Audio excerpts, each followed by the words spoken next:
Okay, so throughout the semester, we're having a ton of communication with our students in a lot of different ways. Excuse me.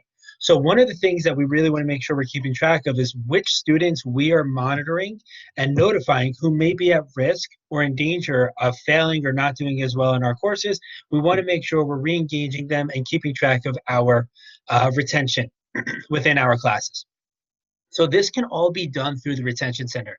One of the main benefits of the retention center is it consolidates a lot of the communication and it helps us keep track of everything we're doing. So in addition to notifying us which students may be at risk, we can also reach out to them and it stores all that communication in one area. So we can see who we've reached out to, when we reached out to them, and what was said when we reached out to them. So I'm going to show you how all this works in Blackboard. And this will really help you out, especially if any of this information needs to be in any capacity. So let me jump over onto my screen over here. I'm going to share it with you. I'll walk you through this real quick. I actually set up a little bit of a sample dummy retention center with myself as a sample student to show you how this all works so it's a little bit more familiar. So I'm in my physical education course shell, and I'm going to just really quickly show you in the grade center.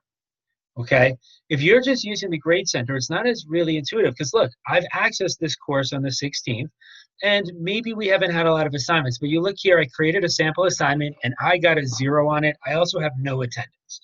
So in the retention center, based on the parameters you have set up, and if you're interested in learning how the retention center works, there is a video for that. So you can definitely take a look at it.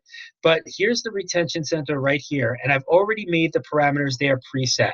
Now, if you look, I have violated one of these parameters because I did not do well in a particular course. So if I click on this red dot, it's going to pull up this individual's profile and it's going to tell you everything you need to know. Now, there's no other course data. We just know that this student has a 0 in the class and that's me. So I want to monitor this student. And when I click monitor, it's going to slide them over to the right here.